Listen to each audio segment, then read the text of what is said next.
সাত আসমানের ওপরে আছে এক বিশাল রহস্যময় গাছ, যার রং প্রতিনিয়ত বদলে যায়।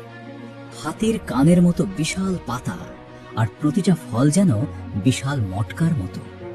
এমন এক জায়গা যেখানে গিয়ে জিব্রাইল আলাইহিসসালামের মতো শক্তিশালী ফেরেশতাও থমকে দাঁড়ান।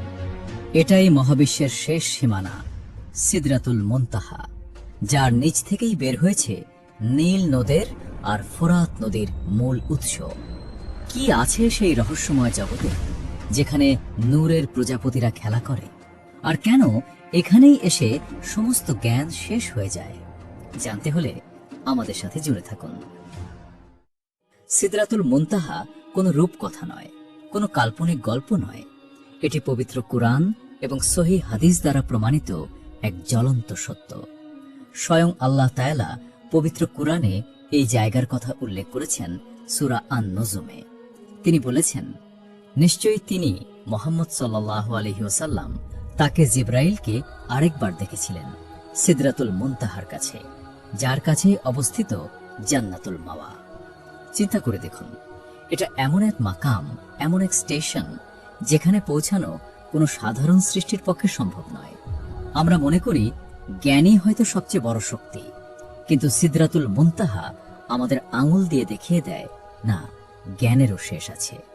ফেরেশতারা যারা নূরের তৈরি, যাদের শক্তি পাহাড় পর্বতকেও গুড়িয়ে দিতে পারে, যারা দিন রাত আল্লাহর ইবাদতে মগ্ন, তাদেরও একটি বর্ডার লাইন বা সীমানা আছে। আল্লাহ তাআলা কোন সৃষ্টিকেই সেই বর্ডার ক্রস করার পারমিশন বা অনুমতি দেননি। কিন্তু সুবহানাল্লাহ, আল্লাহ তাআলার কুদরত বোঝা বড় দায়। তিনি তার অসীম প্রজ্ঞা আর ভালোবাসায় সৃষ্টির সেই অলঙ্ঘনীয় সীমানায় পৌঁছানোর জন্য কাউকে বেছে নিলেন না, না কোনো ফেরেশতাকে, না অন্য কোনো নবীকে, না কোনো জিনকে। তিনি বেছে নিলেন মাটির তৈরি এক মানুষকে। তিনি হলেন আমাদের প্রিয় নবী, নবীদের সর্দার, রাহমাতুল লিল আলামিন, হযরত মুহাম্মদ মুস্তাফা সাল্লাল্লাহু আলাইহি ওয়াসাল্লাম। যখনই সিদরাতুল মুনতাহার কথা ওঠে, তখনই ইতিহাসে সেই বিস্ময়কর রাত্রির কথা মনে পড়ে, লাইলাতুল মেরাজ বা শবে মেরাজ। কিন্তু ভাই ও বোনেরা, আমরা অনেকেই হয়তো জানি না এই মহান ভ্রমণের পেছনের প্রেক্ষাপটটি কতটা বেদনায় ভরা ছিল। এই মহাজাগতিক ভ্রমণটি এমন এক সময়ে ঘটেছিল যখন আমাদের প্রিয় নবীজি সাল্লাল্লাহু আলাইহি ওয়াসাল্লাম তার জীবনের সবচেয়ে কঠিন এবং অন্ধকার সময়ের মধ্য দিয়ে যাচ্ছিলেন। ইতিহাস এই বছরটিকে নাম দিয়েছে আমুল হুন বা দুঃখের বছর। মক্কার কাফেরদের অত্যাচার তখন চরমে, সামাজিকভাবে বয়কট করা হয়েছে তাকে। কিন্তু এর চেয়েও বড় আঘাত এলো তার ব্যক্তিগত জীবনে। যে চাচা আবু তালিব তাকে ছোটবেলা থেকে পিতার স্নেহে আগলে রেখেছিলেন, কাফেরদের হাজারো হামলার সামনে যিনি ঢাল হয়ে দাঁড়াতেন, তিনি ইন্তেকাল করলেন। আর তার কিছুদিন পরেই নবীজির জীবনের সবচেয়ে বড় মানসিক প্রশান্তি, তার প্রিয়তমা স্ত্রী হযরত খাদিজা রাদিয়াল্লাহু আনহা, যিনি নবুয়াতের শুরু থেকে প্রতিটি কদম নবীজিকে সাহস জুগিয়েছেন, তিনিও দুনিয়া থেকে বিদায় নিলেন। নবীজির হৃদয় তখন চূর্ণ বিচূর্ণ। মাটির পৃথিবীতে আপন বলতে আর কেউ রইল না। এরপর তিনি গেলেন তায়েফে একটু আশ্রয়ের আশায়, কিন্তু সেখানেও তিনি পেলেন পাথর, রক্ত আর অপমান। তায়েফের বখাটে ছেলেরা তাকে পাথর মেরে রক্তাক্ত করে দিল। নবীজির শরীর থেকে রক্ত গড়িয়ে পায়ে জমে গেল। ঠিক সেই মুহূর্তে যখন পৃথিবী তার জন্য সংকীর্ণ হয়ে আসছিল, যখন চারপাশের দরজাগুলো বন্ধ হয়ে যাচ্ছিল, ঠিক তখনই আসমানের মালিক আল্লাহ রাব্বুল আলামিন তার প্রিয় হাবিবের জন্য নিজের দরজা খুলে দিলেন। আল্লাহ চাইলেন তার বন্ধুকে কাছে ডাকতে। তিনি চাইলেন নবীজিকে এমন এক জগতে নিয়ে যেতে যেখানে দুনিয়ার এই তুচ্ছ কষ্টগুলোর কোনো অস্তিত্ব নেই। তিনি চাইলেন তার হাবিবকে দেখাতে, হে মুহাম্মদ, মক্কার মানুষ তোমাকে তাড়িয়ে দিলেও দেখো, আসমানের ফেরেশতারা তোমাকে বরণ করার জন্য কিভাবে অপেক্ষা করছে। শুরু হলো সেই মহিমান্বিত যাত্রা। রাতের এক অংশে হযরত জিব্রাইল আলাইহিসসালাম আসলেন। সাথে নিয়ে এলেন জান্নাতি বাহন বুরাক। বুরাক কোনো সাধারণ বাহন ছিল না, এর গতি ছিল মানুষের চিন্তারও বাইরে। দৃষ্টির শেষ সীমানা যেখানে, বুরাকের এক কদম পড়ত সেখানে। নবীজি সাল্লাল্লাহু আলাইহি ওয়াসাল্লামকে নিয়ে জিব্রাইল আলাইহিসসালাম মক্কার মসজিদুল হারাম থেকে পলকের মধ্যে পৌঁছালেন ফিলিস্তিনের মসজিদুল আকসায়। আল্লাহ তাআলা সূরা বনী ইসরাইলে এই যাত্রার কথা উল্লেখ করে বলেছেন, পবিত্র ও মহিমাময় তিনি, যিনি তার বান্দাকে রাতে ভ্রমণ করিয়েছেন মসজিদুল হারাম থেকে মসজিদুল আকসায়। মসজিদুল আকসায় পৌঁছানোর পর এক অভূতপূর্ব দৃশ্য মঞ্চস্থ হল, যা পৃথিবীর ইতিহাসে আর কখনো ঘটেনি। আদম আলাইহিসসালাম থেকে শুরু করে ঈসা আলাইহিসসালাম পর্যন্ত পৃথিবীতে যত নবী রাসূল এসেছিলেন, আল্লাহ তাআলা তাদের সবার রূহকে সেখানে সমবেত করলেন। কেন?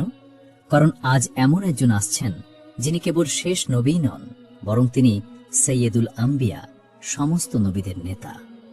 নবীজি সাল্লাল্লাহু আলাইহি সাল্লাম সামনে দাঁড়ালেন, পেছনে কাতারবদ্ধ হয়ে দাঁড়ালেন লক্ষাধিক নবী রাসূল। তিনি ইমামতি করলেন আর সবাই তার পেছনে নামাজ আদায় করলেন। এই ঘটনার মাধ্যমে আল্লাহ তাআলা মহাবিশ্বকে জানিয়ে দিলেন, আজ থেকে আধ্যাত্মিক নেতৃত্বের মশাল বনি ইসরাইল থেকে বনি ইসমাইলের কাছে। মসজিদুল আকসার পর্ব শেষ হল। এবার শুরু হলো আসল আরোহণ, মিরাজ। মাটির পৃথিবী ছেড়ে ঊর্ধ্বাকাশের দিকে যাত্রা। এটি কেবল ওপরে ওঠা নয়, এটি ছিল স্তরে স্তরে আল্লাহর কুদরতের নিদর্শন দেখার যাত্রা। জিব্রাইল আলাইহিসসালাম নবীজিকে নিয়ে প্রথম আসমানের দ্বারে পৌঁছালেন। তিনি দরজা খোলার অনুমতি চাইলেন। ভেতর থেকে পাহারাদার ফেরেশতা জিজ্ঞেস করলেন, কে? জিব্রাইল উত্তর দিলেন, আমি জিব্রাইল। আবার প্রশ্ন এলো, আপনার সাথে কি কেউ আছে? জিব্রাইল বললেন, হ্যাঁ, আমার সাথে মুহাম্মদ সাল্লাল্লাহু আলাইহি ওয়াসাল্লাম আছেন। ফেরেশতা জিজ্ঞেস করলেন, তার কি ডাক পড়েছে? তাকে কি আমন্ত্রণ জানানো হয়েছে? জিব্রাইল বললেন, হ্যাঁ, তাকে আমন্ত্রণ জানানো হয়েছে। সাথে সাথে এক বিশাল সম্মানের সাথে প্রথম আসমানের দরজা খুলে গেল। ফেরেশতারা নবীজিকে স্বাগতম জানালেন, সুস্বাগতম হে পুণ্যবান নবী। প্রথম আসমানে তিনি সাক্ষাৎ করলেন মানব জাতির আদি পিতা হযরত আদম আলাইহিসসালামের সাথে। আদম আলাইহিসসালাম তাকে দেখে আনন্দিত হলেন, দোয়া করলেন এবং নিজের ডানে বামে তাকিয়ে জান্নাতি ও জাহান্নামী রূহগুলোকে দেখালেন। এরপর যাত্রা চলল দ্বিতীয় আসমানের দিকে। সেখানে দেখা হলো হযরত ঈসা আলাইহিসসালাম ও হযরত ইয়াহইয়া আলাইহিসসালামের সাথে। তৃতীয় আসমানে দেখা হলো হযরত ইউসুফ আলাইহিসসালামের সাথে, যাকে আল্লাহ দুনিয়ার অর্ধেক সৌন্দর্য দান করেছিলেন। চতুর্থ আসমানে হযরত ইদ্রিস আলাইহিসসালাম, পঞ্চম আসমানে হযরত হারুন আলাইহিসসালাম এবং ষষ্ঠ আসমানে দেখা হলো হযরত মূসা আলাইহিসসালামের সাথে। হযরত মূসা আলাইহিসসালাম নবীজিকে দেখে কেঁদে ফেললেন, কারণ তিনি বুঝতে পেরেছিলেন এই শেষ নবীর উম্মতের সংখ্যা জান্নাতে তার উম্মতের চেয়েও বেশি হবে। এই কান্না ছিল ঈর্ষার নয়, বরং এক পবিত্র আবেগের। অবশেষে সপ্তম আসমান। সেখানে বাইতুল মামুরের কাছে হেলান দিয়ে বসেছিলেন মুসলিম জাতির পিতা হযরত ইব্রাহিম আলাইহিসসালাম। বাইতুল মামুর হল আসমানের কাবা ঘর, যেখানে প্রতিদিন ৭০,০০০ ফেরেশতা তাওয়াফ করে এবং কিয়ামত পর্যন্ত তাদের আর দ্বিতীয়বার সুযোগ আসবে না।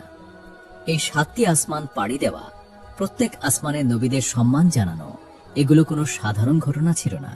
প্রতিটি ধাপ প্রমাণ করছিল যে নবী মুহাম্মদ সাল্লাল্লাহু আলাইহি ওয়াসাল্লামের মর্যাদা আল্লাহ তাআলা কত উঁচুতে স্থাপন করেছেন। কিন্তু প্রিয় দর্শক, আসল বিষয় তখনও বাকি। ৭ আসমানের ওপরে এমন এক জগৎ আছে যেখানে পৌঁছানোর কথা কোনো মাখলুক কল্পনাও করতে পারে না। এমন এক স্থান যেখানে প্রকৃতির সব নিয়ম ভেঙে পড়ে, যেখানে সময়ের কাঁটা থেমে যায়, যেখানে আলো এত তীব্র যে চোখ ধাঁধিয়ে যায়। ৭ আসমান পার হওয়ার পর নবীজি সাল্লাল্লাহু আলাইহি ওয়াসাল্লাম এবং জিব্রাইল আলাইহিসসালাম এমন এক সীমানার সামনে এসে দাঁড়ালেন যার নাম সিদরাতুল মুনতাহা, সৃষ্টির শেষ প্রান্ত। এখান থেকে শুরু হবে গল্পের সবচেয়ে নাটকীয় এবং রোমাঞ্চকর অংশ, যেখানে ফেরেশতার ডানা পুড়ে যাওয়ার ভয় থাকে, কিন্তু মানুষের সাহস সেখানে জয়ী হয়। কি ঘটেছিল সেই সীমানায়? কেন জিব্রাইল আলাইহিসসালাম সেখানে থেমে গেলেন? আর পর্দার ওপাশে নবীজি সাল্লাল্লাহু আলাইহি ওয়াসাল্লাম কি দেখলেন? সপ্তম আসমান পার হওয়ার পর এমন এক জায়গায় এসে তারা উপস্থিত হলেন যেখানে মহাবিশ্বের চেনা সব দৃশ্যপট বদলে গেল। সামনে এক বিশাল দিগন্ত, কিন্তু তা মাটির বা আকাশের নয়, তা নূরের। এটি সেই সিদরাতুল মুনতাহা, সৃষ্টির চূড়ান্ত বর্ডার লাইন। এতক্ষণ পর্যন্ত জিব্রাইল আলাইহিসসালাম ছিলেন নবীজির পথ প্রদর্শক বা গাইড। প্রতিটি আসমানের দরজা তিনিই খুলিয়েছেন, পথ দেখিয়েছেন। কিন্তু এই সীমানায় এসে হঠাৎ এক অভাবনীয় ঘটনা ঘটল। যে জিব্রাইল আলাইহিসসালামের ডানার ঝাপটায় শহর উল্টে যায়, যার শক্তিতে পাহাড় চূর্ণ হয়, সেই মহান ফেরেশতা থমকে দাঁড়ালেন। তার চেহারায় এক বিনম্র ভীতি ফুটে উঠল। নবীজি সাল্লাল্লাহু আলাইহি ওয়াসাল্লাম অবাক হয়ে তাকালেন।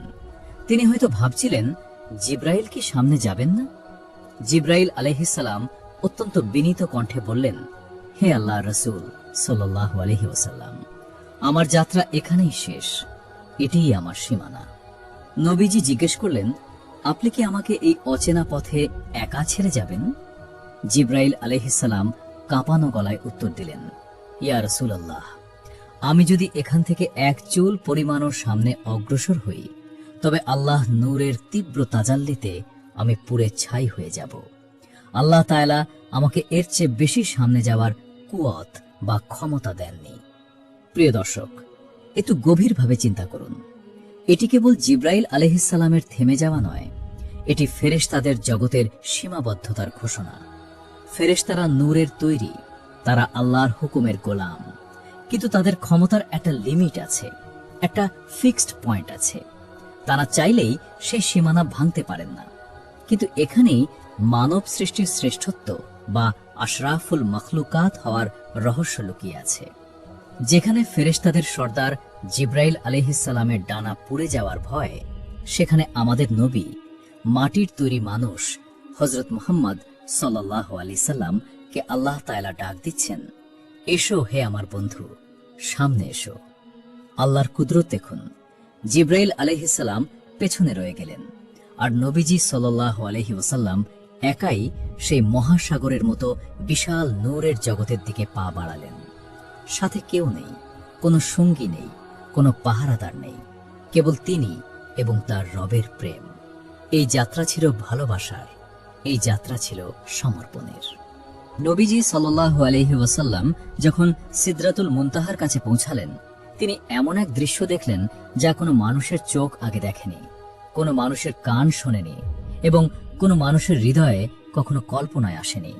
হাদিস শরীফে এসেছে, নবীজি সাল্লাল্লাহু আলাইহি ওয়াসাল্লাম বলেছেন, আমি দেখলাম সেই গাছটিকে, তার পাতাগুলো ছিল হাতির কানের মতো বিশাল এবং তার ফলগুলো ছিল হাজার অঞ্চলের বড় বড় মটকার মতো। কিন্তু এগুলো কেবল উপমা। নবীজি সাল্লাল্লাহু আলাইহি ওয়াসাল্লাম বলেন, আল্লাহর নূরের এক বিশেষ আভা এসে সেই গাছটিকে ঢেকে ফেলল। তখন তার রূপ এমনভাবে পরিবর্তিত হল যে সৃষ্টি জগতের কারো সাধ্য নেই সেই সৌন্দর্যের বর্ণনা দেওয়ার। গাছটির চারপাশে ছিল অগণিত সোনালী রঙের প্রজাপতি বা নূরের পতঙ্গ। জান্নাতের অদ্ভুত সব রং সেখানে খেলা করছিল। সেই গাছের নিচ থেকে 4টি নদী প্রবাহিত হচ্ছিল। জিব্রাইল আলাইহিসসালাম আগেই জানিয়েছিলেন, এর 2টি নদী গোপন, যা জান্নাতে প্রবাহিত, আর 2টি নদী দৃশ্যমান, যা হল নীল নদের এবং ফোরাত নদীর মূল উৎস। এর মানে কি? এর মানে হলো, দুনিয়াতে আমরা যে রিজিক পাই, যে পানি পান করি, তার আসল সংযোগ বা কানেকশন আসমানের সাথে। বরকত আসমান থেকে নামে, মাটি কেবল তা ধারণ করে। সেখানে নবীজি সাল্লাল্লাহু আলাইহি ওয়াসাল্লাম দেখলেন জান্নাতুল মাওয়া, মুত্তাকীদের ঠিকানা। তিনি নিজের চোখে দেখলেন সেই শান্তির নিবাস, যা আল্লাহ তার নেককার বান্দাদের জন্য প্রস্তুত করে রেখেছেন। সিদরাতুল মুনতাহা পার হয়ে নবীজি সাল্লাল্লাহু আলাইহি ওয়াসাল্লাম আরো উঁচুতে উঠলেন। এমন এক স্তরে পৌঁছালেন যেখান থেকে তিনি কলমের খসখস আওয়াজ শুনতে পাচ্ছিলেন, অর্থাৎ ফেরেশতারা যেখানে মানুষের তাকদীর লিখছেন। তারপর এলো সেই চূড়ান্ত মুহূর্ত, কাবে কাউসাইন, অর্থাৎ 2 ধনুক বা তার চেয়েও কম দূরত্বের নৈকট্য। বন্ধুরা, বাকি সম্পূর্ণ পর্ব দেখতে হলে আমাদের সাথে জুড়ে থাকুন।